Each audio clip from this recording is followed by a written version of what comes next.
Yeah, what else do people say? You give me a headache. Oh, isn't that a wonderful one here? First of all, when we say that another person is doing it to us, makes us the victim, right? So first of all, we're playing victim. And playing victim means that we're walking around with a big sign on our behind saying, please kick here. And let me assure you, if you were to do that, you're going to find people are going to oblige you. So we don't want to play victim, because if you are a victim, it means you have no control. And we are teaching the exact opposite. We're talking about self, mind control.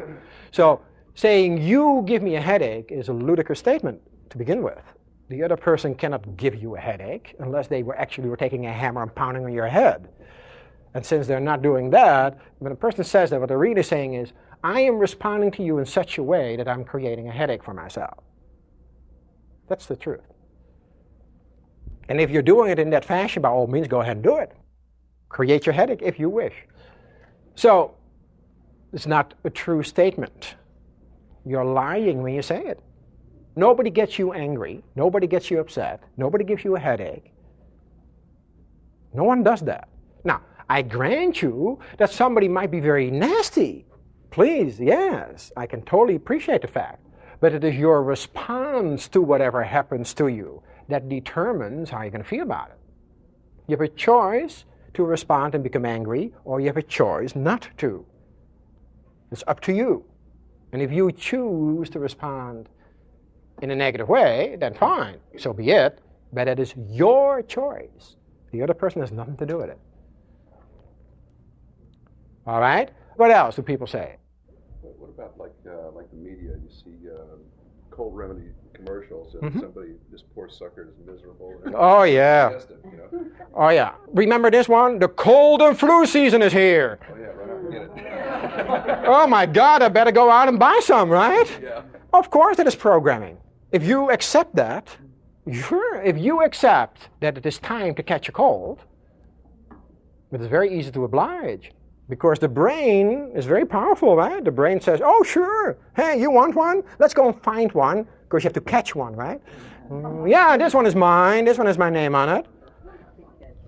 It's very easy to do so. And there's a lot of programming statements that we have learned. Maybe your mom or dad said to you, don't wear wet socks. Because if you wear wet socks, you're going to catch a cold. Anyone there?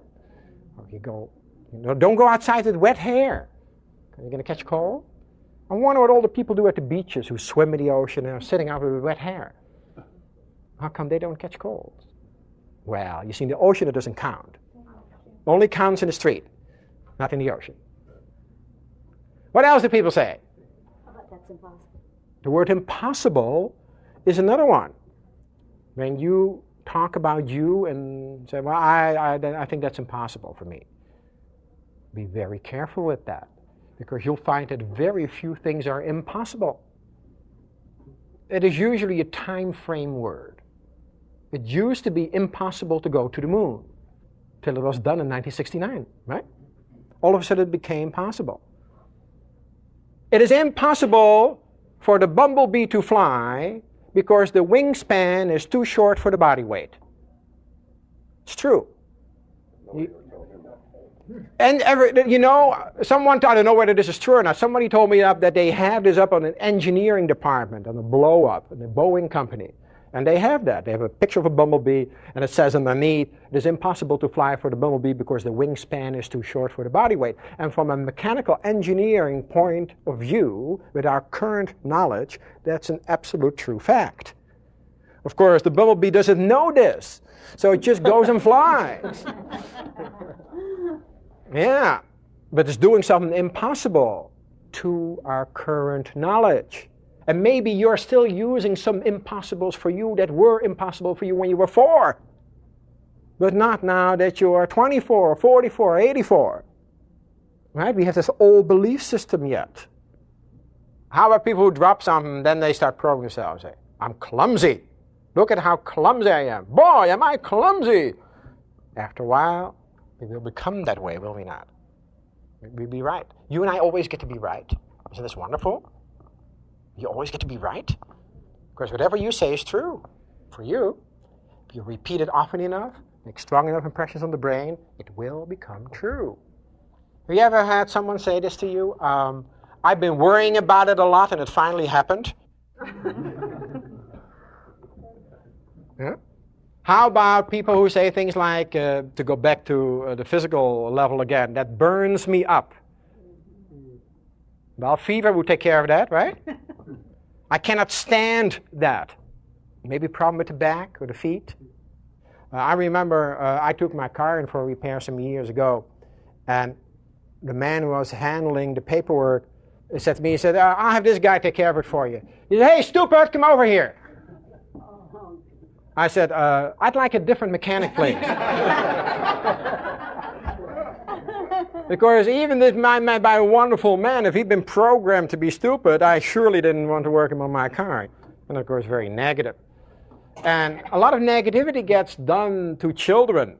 And it is done not in any knowing way. I want you to appreciate that. It's not done deliberately. The people do not know. But if you say to a child, you'll never amount to anything, in anger, for instance, that obviously is not very pleasant advice. That is a very negative program that's going on. And when you say to a child who has never done this particular thing before, when they don't do it right the first time, oh, you'll never learn how to do that right, then of course, again, that is very negative programming. And an extreme example of that are people that still have problems with what they were told when they were 3, 4, 5 years old, 20, 30, 40 years later. It is still in there, and they're having to deal with it, and they go into therapy and what have you because of statements like that. Now, fortunately, the ones that you really want to pay attention to are the ones you repeat a lot.